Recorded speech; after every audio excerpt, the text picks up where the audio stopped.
From the NBC University Theater, Mr. Herbert Marshall in Goodbye, Mr. Chips, by James Hilton.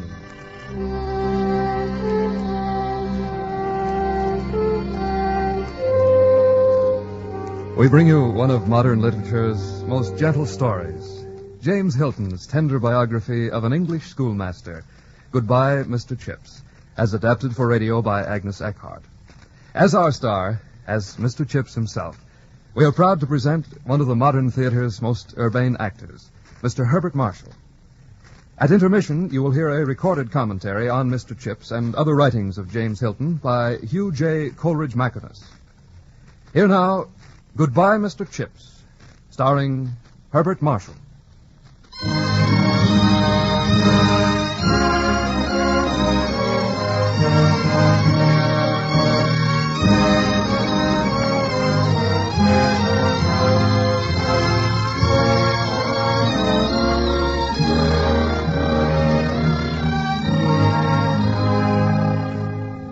By 1933, he was as much a part of Brookfield School as its ancient elms or its quadrangle of 18th century buildings. A typical bit of cherished English tradition. His real name was Chipping, but for more than 50 years, masters and students alike had referred to him simply as Mr. Chips. And though he was now 85 and had been retired for many years, he made a special point of getting to know all the new boys and having them to tea with him during their first term. With a walnut cake, crumpets soaked in butter, and tea mixed carefully from various caddies, his guests found the ceremony highly impressive and enjoyable.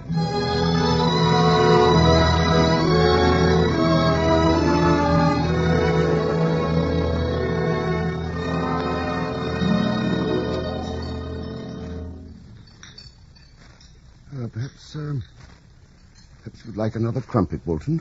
Oh, no, thank you, sir. I've had quite enough, sir. Well, now that you've said what politeness requires, do have another, as you really would like to. Thanks awfully, sir. They are a treat. Branksome. Yes, sir? I don't recall that name. Are you the first of your family to attend Brookfield, eh? My uncle was here, sir. My mother's brother. His name is Major Collingwood. Collingwood, of course. You remember him, sir? Yes, indeed. Collingwood was here in 1902, I think it was. Yes, that would be my uncle, sir. Red-haired he was, with a real crop of freckles. I once thrashed him for climbing onto the gymnasium roof to get a ball out of the gutter. You thrashed Uncle Collingwood, sir? Certainly I did. Might have broken his neck, the young fool. Oh, I say, sir, that is good. Have you been to the new cinema, sir? Cinema? No, I have not. I went with my people the other day. Quite a grand fair for a small place like Brookfield. They've got a Wurlitzer. And what on earth is a Wurlitzer? It's an organ, sir. A cinema organ. Dear me. I've seen the name on the boards, but I always imagined it must be some kind of a sausage. 5 o'clock already. Well, it's been very delightful meeting you like this. I'm sorry you can't stay longer. And, Whoopson, why don't you just take that last crumpet with you?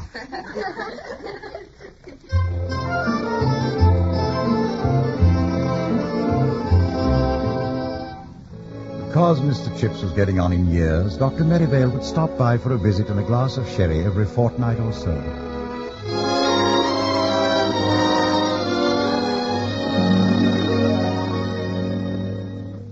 My dear fellow, you're fitter than I am. You're past the age when people get these horrible diseases.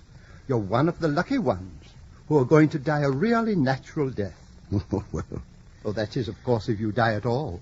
You're such a remarkable old boy that one never knows. Oh, is that so, eh? You're feeling pretty hearty, aren't you, Chips? Oh, yes, no complaints except Anno Domini. Anno Domini. But that's the most fatal complaint of all in the end. But you have many annos yet, my dear fellow. Just keep indoors this weather. There's a lot of flu about. I must say, I wish I could have your life for a day or two.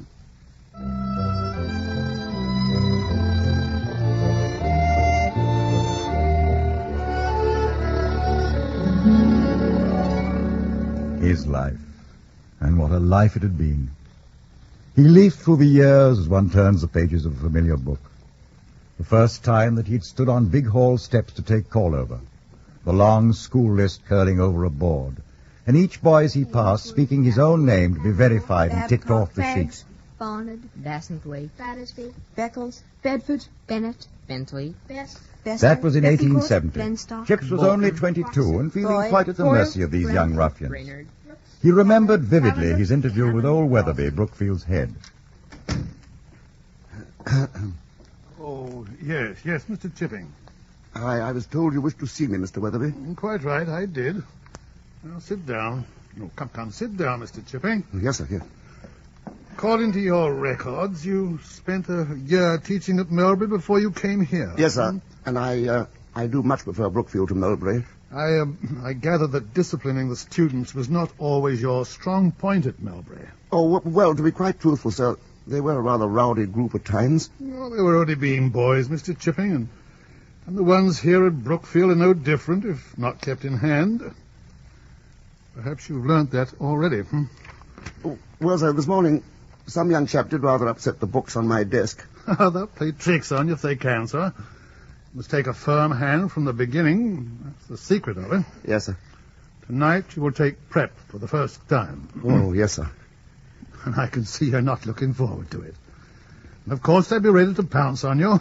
But if you show them that you'll take no nonsense, they'll not give any. And like you, a lot better for your firmness. I shall do my best, sir. Oh, that's all we ask. And my best wishes for your first prep.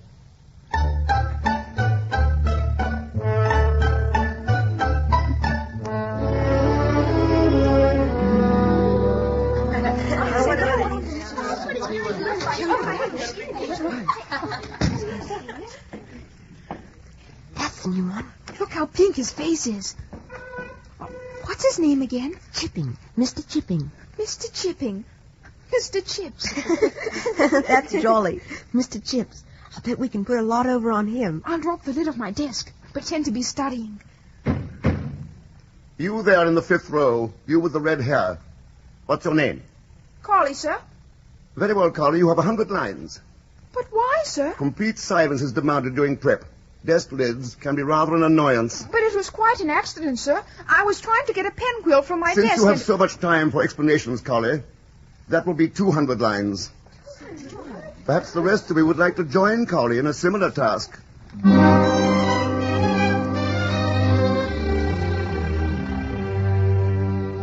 No trouble at all after that. He had won his first round. In his early 20s, Chips had been as ambitious as most other young men at such an age. His dream was to get a headship eventually, or at any rate a senior mastership. And every time there was an opening for a higher position at Brookfield, he applied assiduously for the post. But somehow it was always granted to another. That particular evening so marked in his memory occurred after he'd been at the school about a decade. It was toward dusk, and Chips was sitting in a small parlor in one of those large chairs that completely hide the occupants from view when two other masters entered the room. They thought they were quite alone.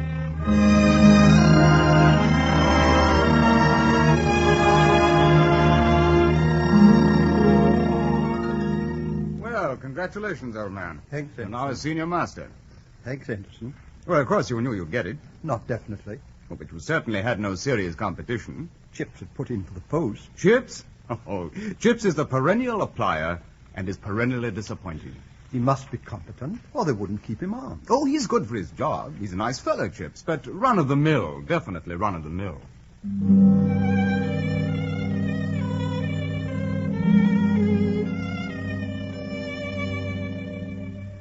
It was some time after the masters left that Chips got up from the wing-back chair.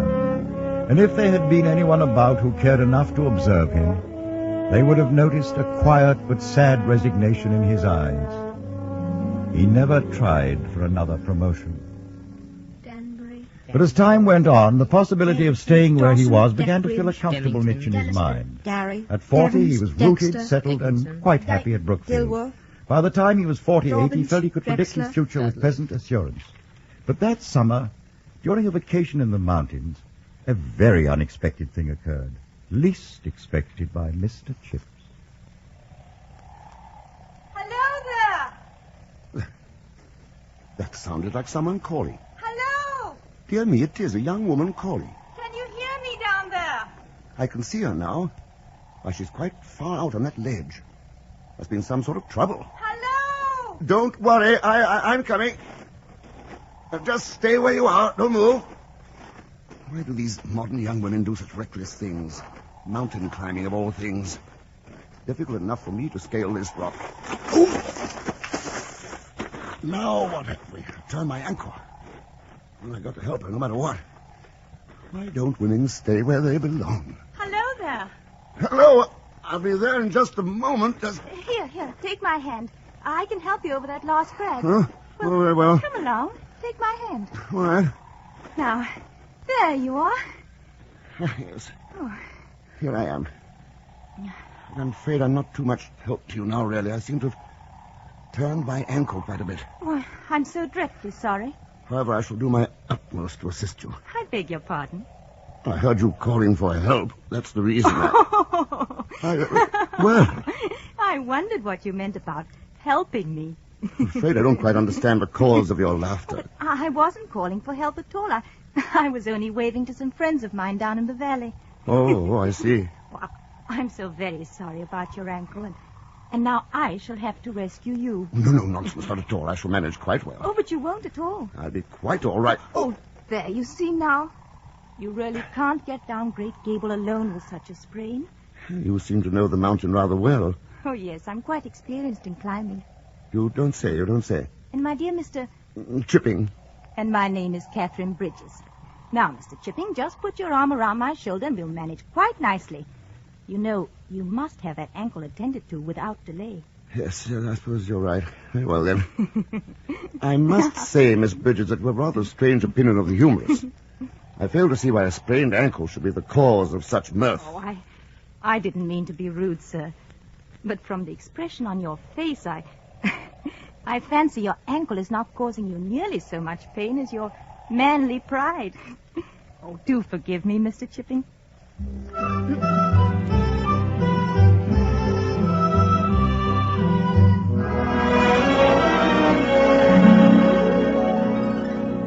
Hello there. What? Oh, Miss Bridges. I must say, my dear young lady, I didn't expect to see you standing outside my window. How did you get here? On my bicycle. Your bicycle? Oh, Mr. Chipping, have I shocked you again by admitting that I cycle? I suppose you're one of the new women one hears so much about these days. Yes, I suppose I really must be. For I like Bernard Shaw and Ibsen. Oh. And I think women should be allowed in the universities and even have the vote. Well, And now I suppose I may be completely bold and ask if I can come inside and visit you for a while. Oh, I'm sorry. Yes, please, won't you? Just come in. I should be very happy to. Oh, don't try to get up, Mr. Chipping. I see the door.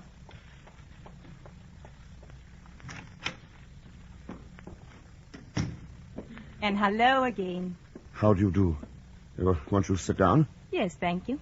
How did you happen to pass by this way, Miss Bridges? I came purposely, just to see you, Mr. Chipping. Not really. Certainly. I was the cause of your accident, so now I must make sure that you recover. Well, it's very kind of you, but I imagine there are so many other things you'd rather be doing than visiting a man old enough to be your father. What sort of other things, Mr. Chipping? Well, just being with the young lady you're traveling with. Oh, but she's left already. What's that? Yes, she left this morning. But why did you stay? I told you. I must look after you until you're quite all right again.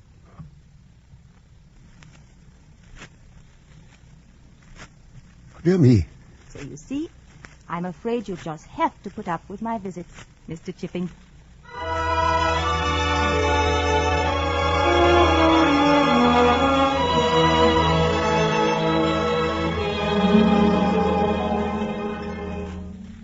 But you're really doing famously.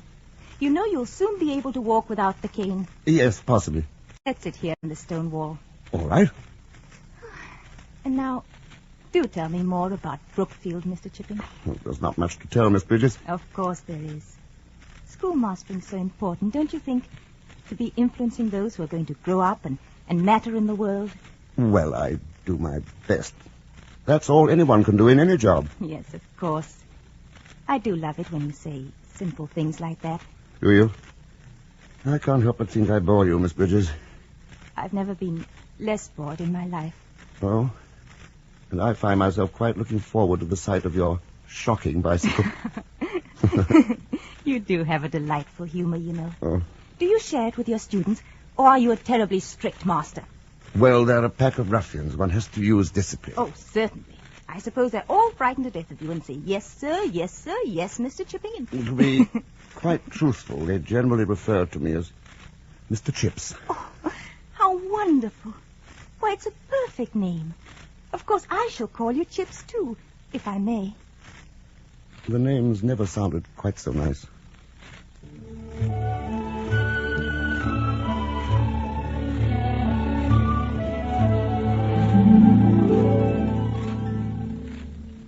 Well, I must admit you're as good as new again, Chips. Yes, I suppose I am. Pity. Why? It's been such an enjoyable inconvenience. Oh. You'll be leaving soon? Yes. And you? I have a month yet before the fall term. I know you'll be happy to return to Brookfield and to your important work, Chips. Oh, Kathy, it's not important work. I've been at Brookfield for 25 years, and I've risen no higher than a housemaster, and shall, I'm sure, rise no higher. I am really uncommonly mediocre. Well, now what are you laughing at? It's no use. You're trying to discourage me, Chips. Modern women, hopelessly in love, are very determined people. Kathy. And I'm in love with you, because you are what you are. I wouldn't have you one speck different. Oh, but Kathy. Oh, Kathy, do you... I mean, would you... Yes. Will you marry me, Kathy? Yes, Chips, dear. Kathy. Oh. We'll be married before the fall term. Yes, yes. Oh, dear, we've so many things to do, to attend to. I must get back to my hotel and pack it, and you must get ready to leave. Yes, the sooner the better. Oh, I still find it difficult to believe. Perhaps if I leave you now, you'll realize it more, dear. My, this is an occasion, you know. I feel rather like a new boy beginning his first term with you. Oh. Shall I call you sir? Or would Mr. Chips be the right thing? Yes, Mr. Chips, I think. Goodbye, then. Goodbye, Mr. Chips.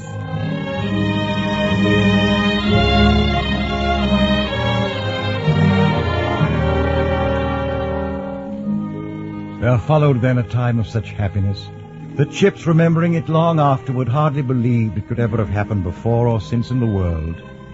His marriage was a triumphant success. Kathy conquered Brookfield as she had conquered Chips. Oh, no, Kathy, I don't think so. But they do, Chips, dear, they do. They're really quite fond of you. Is it against Brookfieldian tradition for boys to like their masters? Oh, no, but I've never cut much of a figure with them. All the same, they are fond of you. I can tell. And, Chips, I do wish you'd let them enjoy some of your delightful humor. How's that, my dear? What do you mean? Well, you're always thinking of so many clever little jokes and sayings. It's a shame not to share them with your students. Oh, Kathy, you overrate No, my... Chips, no, I'm right in this. I know I am. You are clever, in your own sweet, darling way. And if you make little jokes in class to bring out some point in the lesson, why, the boys would learn much faster. Well... Will you try it once, Chips, dear? Just once. And see if I'm not right. Perhaps I shall. No, perhaps I shall.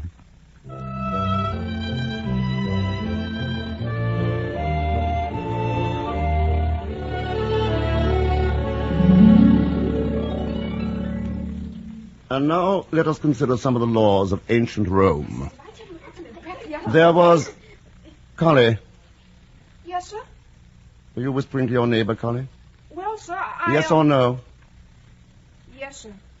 Collie, your father was the first boy I ever punished when I came here 25 years ago. He deserved it then, you deserve it now, 100 lines. Among the Roman laws, there was one called the Lex Canulia. Anyone of you ever heard of the Lex Canuli? Well, it was the law that permitted patricians to marry plebeians. So, in those days, you see, if Miss Plebs wanted Mr. Patrician to marry her, and he said he couldn't, she probably replied, "Oh, yes, you can, you liar." Yes, you can, you liar. Can you liar? Oh, that's good. That's very good, sir.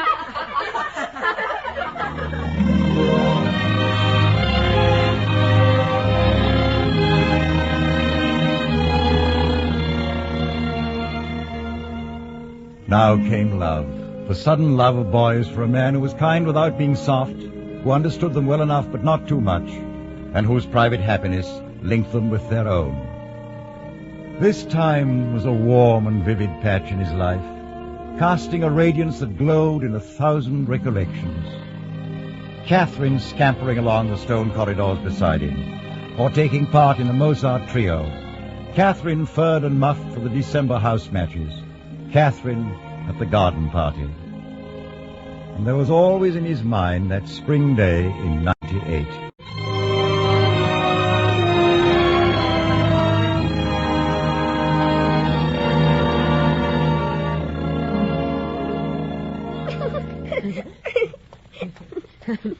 Mr. Chipping? Oh, I say, sir. Mr. Chipping? Well, what? Well, please, sir, we have a letter for you. Oh, It must be rather important, sir. what? I say, it might be rather important, sir. Aren't you going to open it? Oh, yes, sir. No, there's nothing written here. Only a blank piece of paper. April Fool's, sir. It's April Fool's Day, sir. Oh, we really got you in that one, sir. Yes. I say, sir, you aren't angry, are you, sir? Strange, eh? Rather. The old chap usually enjoys a good joke. Oh, fellas, was that Mr. Chips you were talking to? Yes. Terrible, that, wasn't it? What? I say, hadn't you heard? His wife and new baby both died this morning.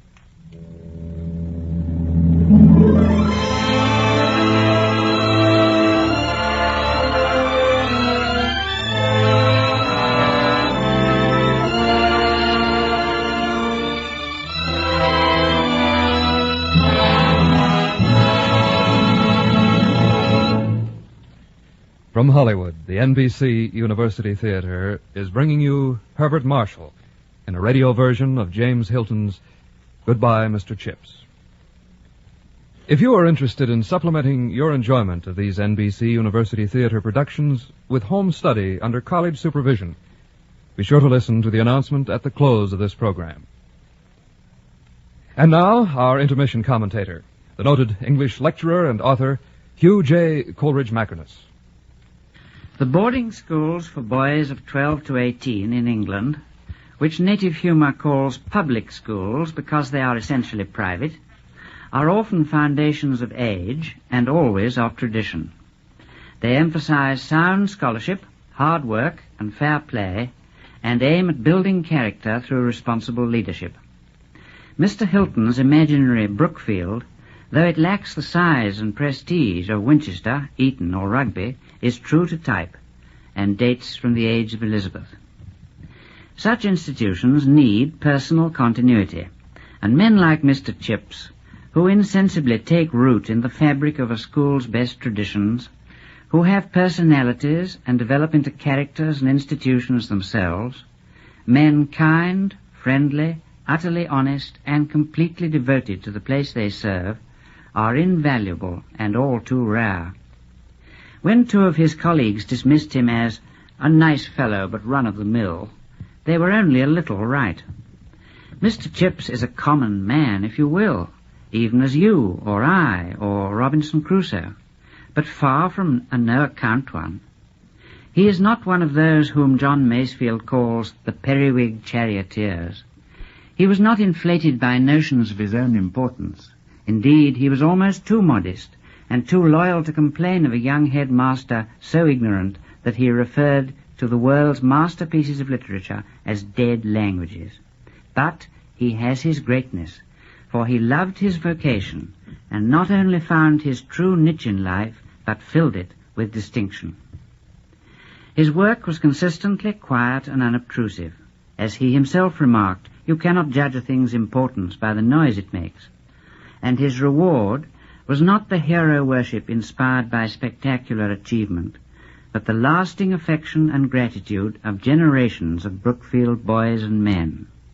Youth is eagerly teachable if older heads know how to share their experience, and Mr. Chips possessed two gifts that mark the born teacher: a sympathetic understanding of his pupils and the ability to impart high standards without priggishness or preaching.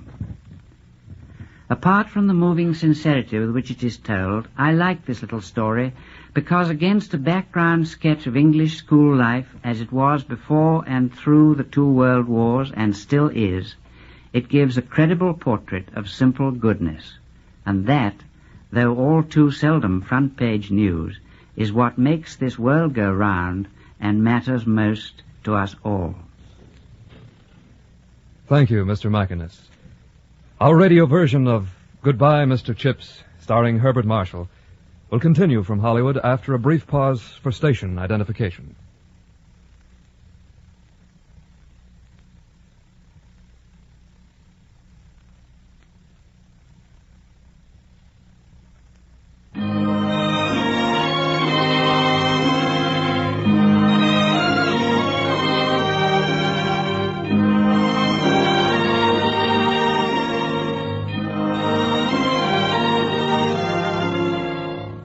He was different.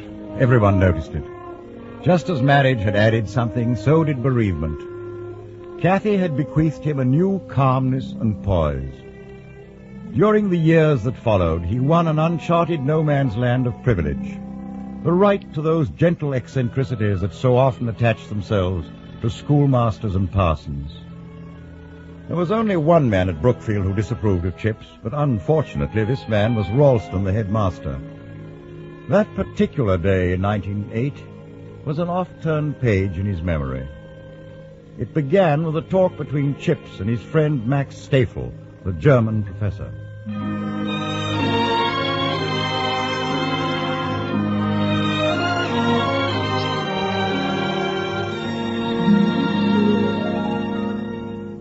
No, Chips, I tell you I don't like it, your being sent such a formal summons to see Ralston. Oh, Ralston is a formal and efficient man, Max. And you will now proceed to tell me how much he has done for Brookfield, I suppose. In fact, you cannot deny yourself, my dear fellow. He's ambitious, Ralston, a live wire. A fine power transmitter. And you have to beware of him. Oh, Max, you are a complete cynic. And you, Chips, are a hypocrite unless you admit that you like him no more than I do. Well, no, I don't. But you see, Max, I'm 30 years older than you are. In the next 30 years, you'll get more tolerant of those you dislike, particularly when it's a mutual proposition. For Ralston doesn't like me either. But that's what's so serious, Chips, that he doesn't like you. Why so, eh? Well, what happened to the other masters he had it in for, huh? But they're no longer with us. And that does not worry you? It doesn't in the least, my boy. I'm rather like that photograph of old Mrs. Brule in the tuck shop. Not much of an asset, but so much a permanent fixture, I'm rather protected from removal. I would like to believe you, Chips. Well, I certainly hope I'm wrong. And of course you are, my dear Stafel. Well, I must not keep our thinking machine waiting. See you after prep, old fellow. Hopewell, Hopkins, Hornblower, Houseman, Hubert Primus, Hubert Secundus, Huntington. Huntley. You wanted to see me at 4, sir. Yes, I did, Mr. Chipping. Though it is now 10 minutes past 4. Oh, dear me, yes. The time does rather fly by. Yes, it does at that. How long is it you've been at Brookfield now? 38 years? Precisely, yes. Yes. A long time. Tell me, Mr. Chipping, have you ever thought of retiring? No, I can't say that I have thought much about it. Well, Mr. Chipping, the suggestion is there for you to consider. The governors would, of course, agree to your being adequately pensioned. But I don't want to retire. I don't need to consider it. Nevertheless, I suggest that you do. I don't see why I should. In that case, things are going to be a little difficult. Difficult? Why difficult? You force me to use plain words, Mr. Chipping. For some time past, you haven't been pulling your weight here. Pulling my weight, I see. Your methods of teaching are slack and old-fashioned. Your personal habits are slovenly, and you ignore my instructions in a way which in a younger man I should regard as rank insubordination. But you said slovenly. Yes. Look at the gown you're wearing. What's wrong with it? Why, it's practically in tatters. That gown of yours is a subject of continual amusement throughout the school. I know, but I never thought it a very regrettable matter. You also said something about insubordination. I said in a young man I should have regarded it as that. In your case, it's probably a mixture of slackness and obstinacy. Oh. Now, this question of Latin pronunciation, for instance, I think I told you years ago that I wanted the new style used throughout the school. Oh, that?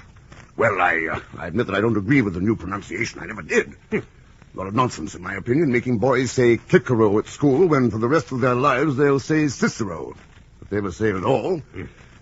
And instead of Veachism, heaven bless my soul, you make them say we kiss him. Well, there you are, Mr. Chipping. That's just an example of what I complain of. You hold one opinion, and I hold another. And since you decline to give way, there can't very well be any alternative. I understand, Mr. Chipping, that your Latin and Greek lessons are exactly the same as they were when I began here 10 years ago. For that matter, they are the same as when your predecessor, Mr. Meldrum, came here. We began here, Mr. Meldrum and I, in 1870. And it was Mr. Meldrum's predecessor, Mr. Weatherby, who first approved my syllabus. You'll take the Cicero for the fourth form, he said to me. Cicero, too, not Cicero. Very interesting, Mr. Chipping. But times are changing, whether you realize it or not. Oh, I realize it. I notice quite a few changes all about me. Well, you do not act in keeping with them. Well, I know you're a busy man, Mr. Ralston. I shan't take any more of your time.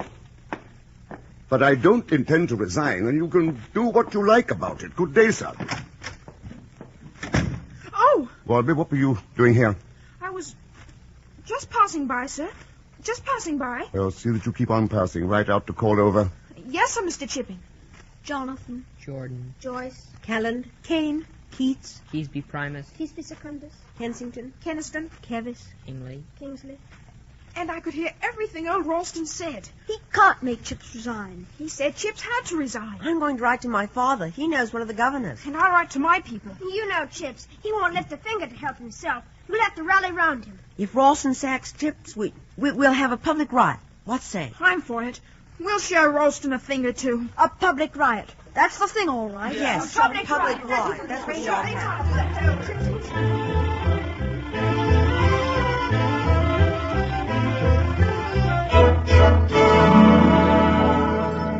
Chips? Chips? Oh, that you, Max? Sir John Rivers is here to see you. Ah, Rivers, a fine fellow. Not a very brilliant boy in class. I remember he could never master his verbs. But he just now so happens to be the chairman of the governors of Brookfield, in case you have forgotten, Chips. And he has come especially down to see you, he says. Oh, to see me? Well, at last. Yes. That may mean bad news, Max. Oh, you said I was the cynic, Chips. Well, I'll go out to him. But, Chips, Hmm? perhaps just for this once, you take my gown. Joyce is a bit... No, Max. If I'm going to hear bad news, I'd feel better hearing it in my natural surroundings.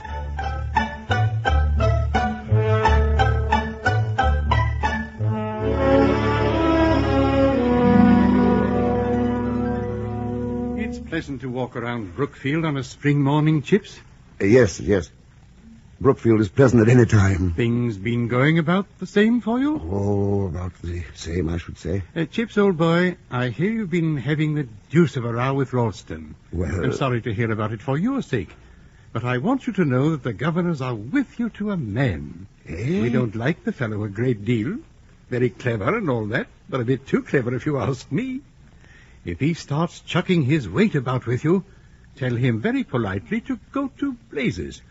The governors don't want you to resign. No, Ed. Of course not, my dear fellow. You can stay here till you're 100 if you feel like it.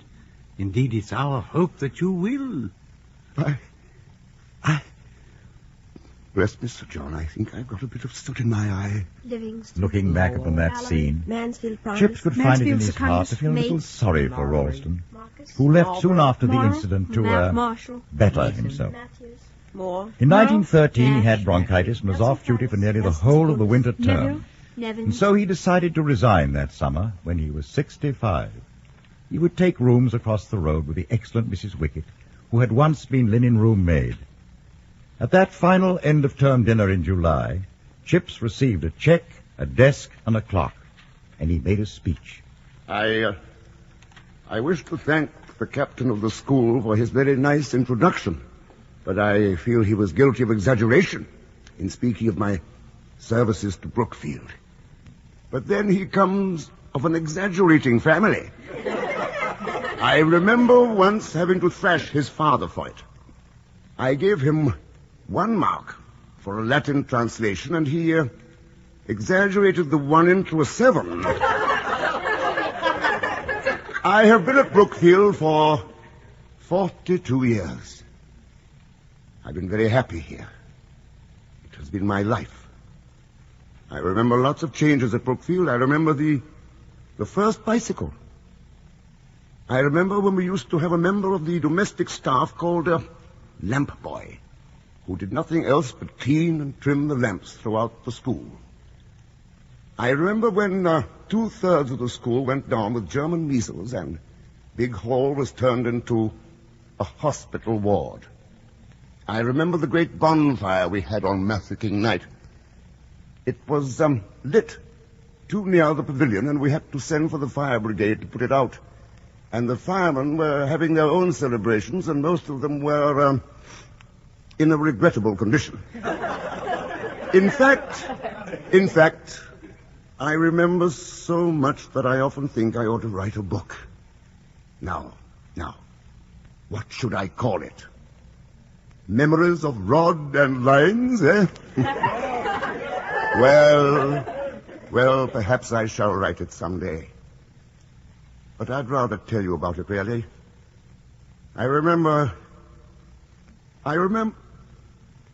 Chiefly I remember all your faces. I never forget them. I have thousands of faces in my mind. The faces of boys.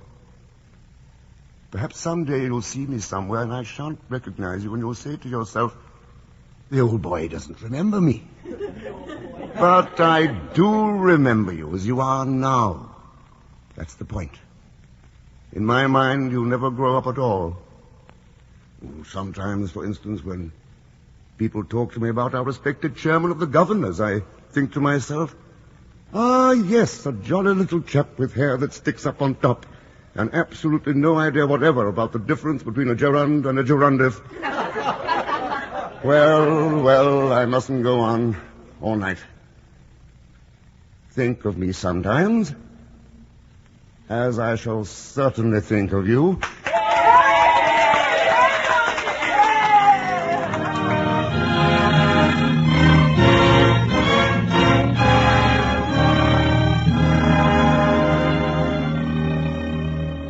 That August, Chips went for a visit to Wiesbaden, where he lodged at the home of the German master at Brookfield, Herr Max Steffel, with whom he had become friendly. And in September, when the term began, Chips returned and took up residence at Mrs. Wickett's. He had all the new boys to tea. He took on the preparation and editing of a new Brookfieldian directory. He wrote occasional articles full of jokes and Latin quotations for the Brookfield Terminal magazine. And so the time went until the calendar showed 1914. And even then, spirits in England and at Brookfield were high.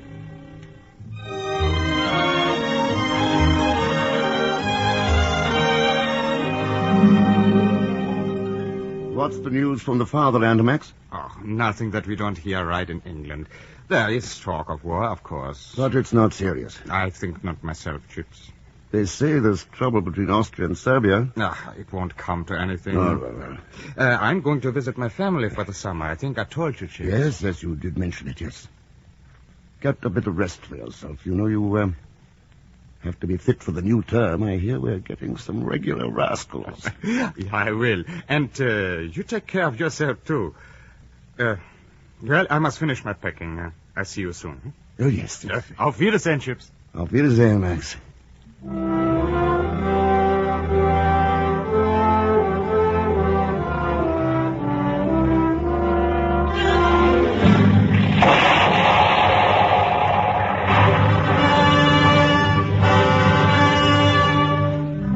The war years.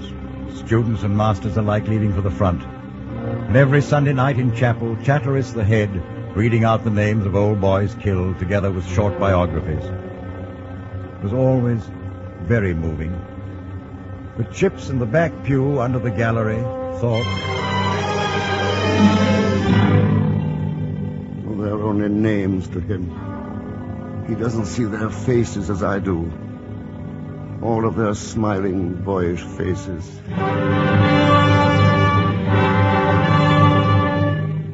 1916, the Battle of the Somme. 23 names read out one Sunday evening. Toward the close of that catastrophic July, Chatteris paid a call on Chips one afternoon at Mrs. Wickett's.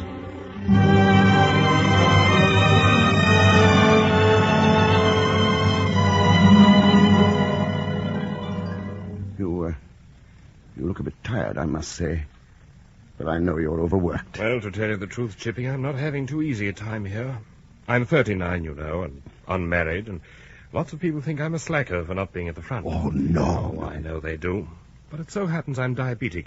I couldn't pass the blindest eye exam. I'm very sorry to hear this. I hadn't known. Well, I didn't come for sympathy, Chipping. But, well, you see how it is. I have to work till midnight every night and get cold shoulders as a slacker on top of everything. I can't stand it much longer. If things don't improve next term, I shall have a breakdown. I do sympathize with you. Well, I hoped you would. And, that brings me to what I came here to ask you. Briefly, my suggestion is that if you felt equal to it and would care to, how about coming back for a while? You needn't take anything strenuously, just as you choose. What I'd like you for is not for the actual work you do, but for your help in other ways, in just belonging. You'd help to hold things together if there were any danger of them flying to bits. And perhaps there is that danger. Well, Mr. Chipping? I'll come. Oh, yes, I'll come. Rolling. He was a grand success altogether. Riches in seconds. And in some strange way, he did help things. Roland. And then in the winter of 17, Chatteris fell ill and died. And Chips received another visit from Sir John Rivers. Now that Chatteris has gone, Chips, Brookfield is in need of a new headmaster. Yes. It isn't a post that's easily filled. You have a problem, sir. Not if you solve it for me, Chips. Eh? How's that? The governors would like you to carry on for the duration. Oh, but Oh, you're the best man for the job, Chips. Especially at a time like this, when morale is even more important than... Latin verbs. Oh, will you take the post, Chips? I will. If you won't appoint me officially. Oh, but that seems rather odd, if I may say so. Most masters always dream of having a headship. And so did I once, so did I. But only late in life does a man learn the things which are only helpful in his youth. You see, I don't want people to expect a lot from me. I'm like all these new colonels and majors you see everywhere. Just a wartime fluke. A ranker, that's all I am, really. But I'll do the best that an old man can. Nickel. 1917, 1918. Chips lived through it all. Out of vast experience had emerged a kindly, gentle confidence in himself. To keep a sense of proportion. That was the main thing. And one day he got a letter from Switzerland, and on the following Sunday in chapel, after the names of old boys, he paused a moment.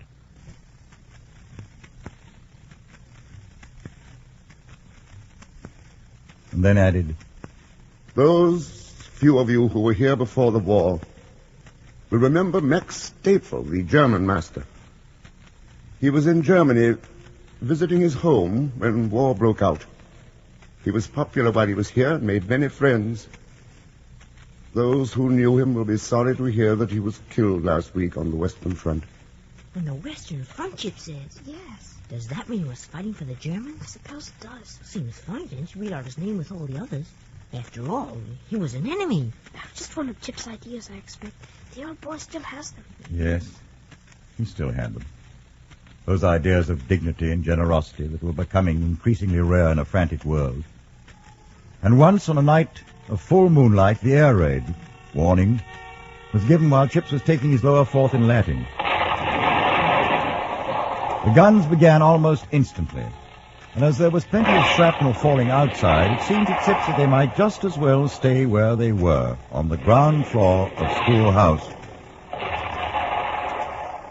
It may possibly seem to you, Robertson, at this particular moment in the world's history, that the affairs of Caesar in Gaul some 2,000 years ago are of somewhat secondary importance, and that the irregular conjugation of the verb tollo is even less important still. But believe me, my dear Robertson, that is not rarely the case. You cannot judge the importance of things by the noise they make. Oh, dear me, no. Let us resume our work. If it is fate that we are soon to be interrupted, let us be found employing ourselves in something really appropriate. Is there anyone who will volunteer to construe? I will, sir. Very good, Maynard. Turn to page 40 and begin at the bottom line. Yes, sir. Genus hoc erat pugni. This was the kind of fight. Quo si Germani exercuriant, in which the Germans busied themselves. Oh, sir, that's good. That's really very funny indeed, sir. One of your very best. Well, you can see now that these dead languages can come to life again sometimes, eh?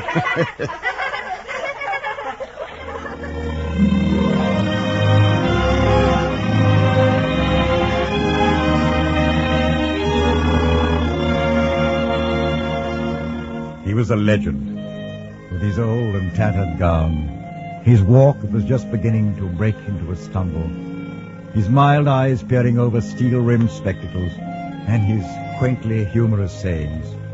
Brookfield would not have had an atom of him different. And on November the 11th, 1918, Chips was Brookfield's symbol of victory. But before the day was ended, he had sent his resignation to the Board of Governors. The duration was over.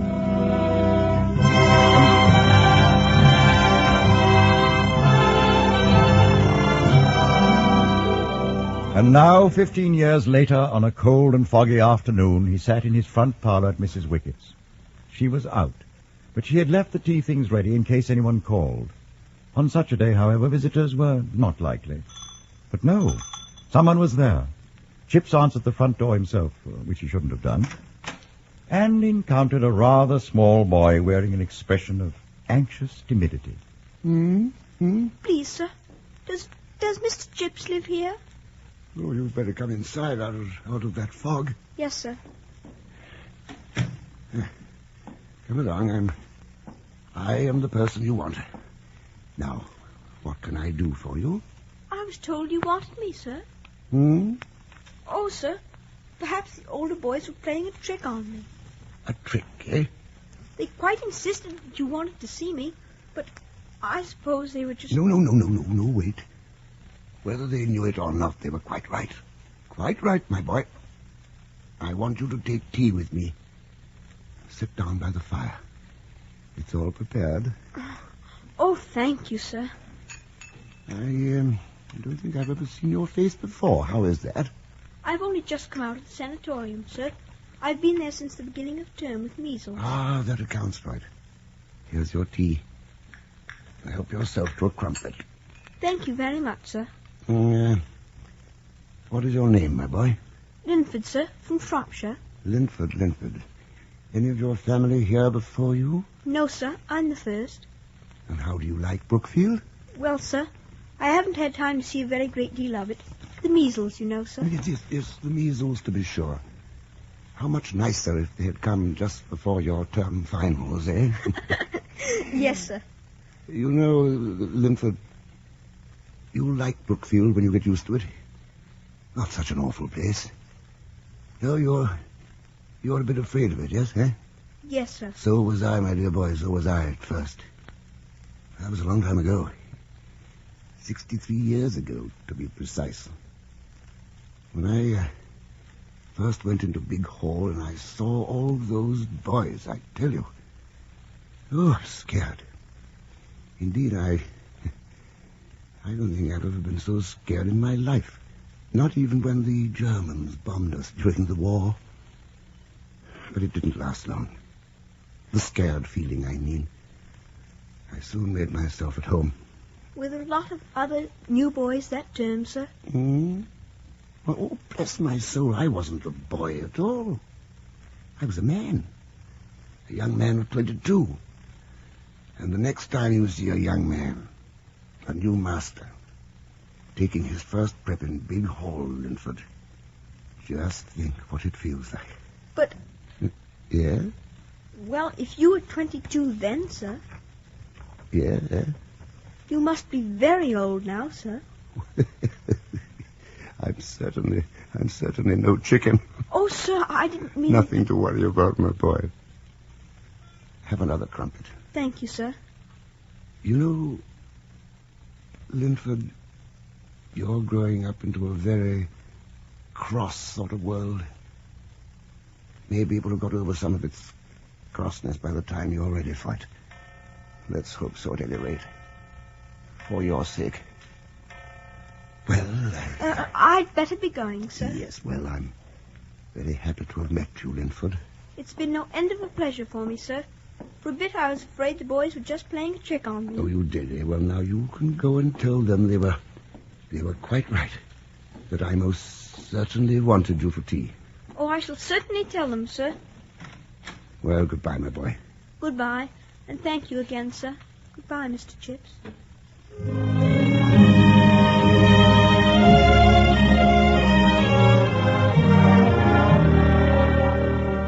As he sat by the fire again, tears suddenly began to roll down his cheeks. An old man's failing. Silly, perhaps, but he couldn't help it. Over the fog-laden air came the bell for call-over. It was time to light up. As soon as he began to move, he felt that he couldn't. He was too tired, and anyway, it didn't matter. He leaned back in his chair. He thought he would just take a nap. When he awakened, he was in his bed.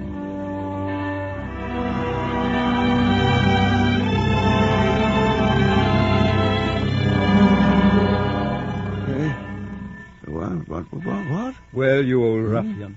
Feeling all right? That was a fine shock you gave us. Why, I'm in my bed.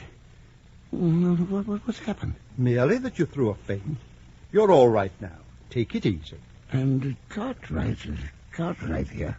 Just popped over to see how you were, old fellow. Fall off to sleep again if you can. Just sleep.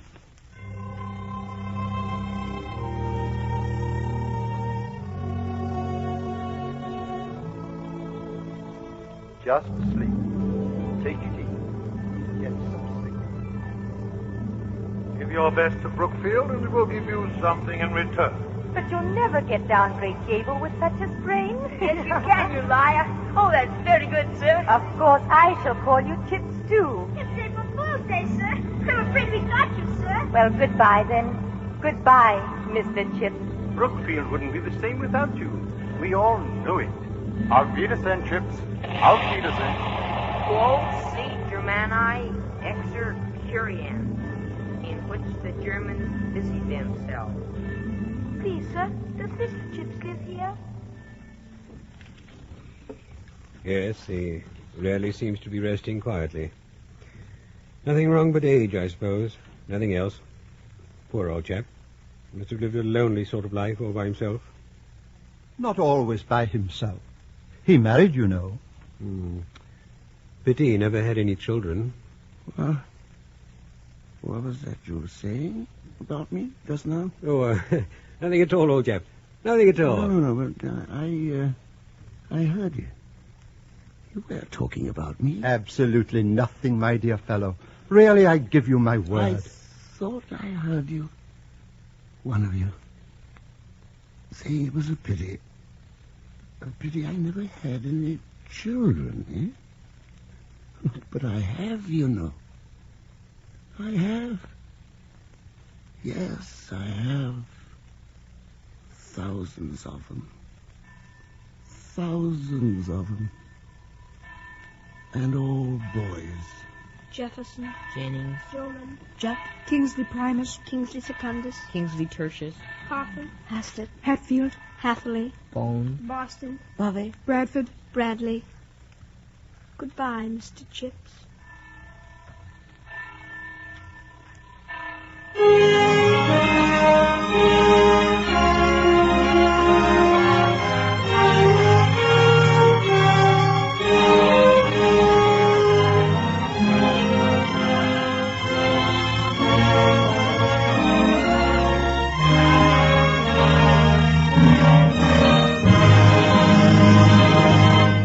You have been listening to Goodbye, Mr. Chips, an NBC University Theater production of the novel by James Hilton, starring Herbert Marshall. If you wish to expand your knowledge and appreciation of literature, we suggest that you might enjoy the college-supervised courses now being offered in connection with the NBC University Theater.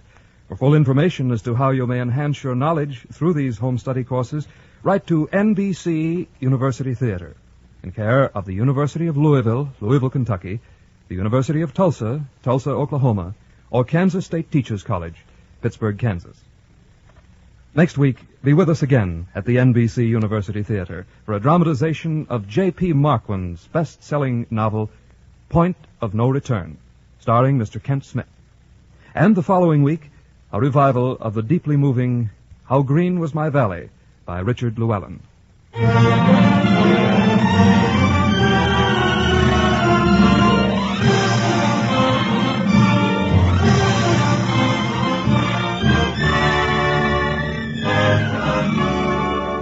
Goodbye, Mr. Chips was prepared for radio by Agnes Eckhart. Starred as Mr. Chips, Herbert Marshall, who currently can be seen in the Metro-Goldwyn-Mayer picture The Secret Garden.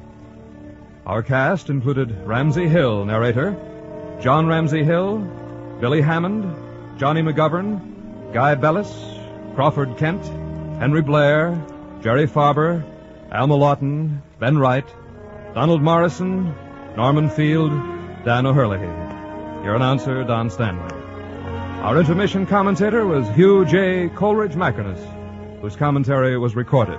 The original musical score was composed and conducted by Dr. Albert Harris. The director of the NBC University Theater is Andrew C. Love.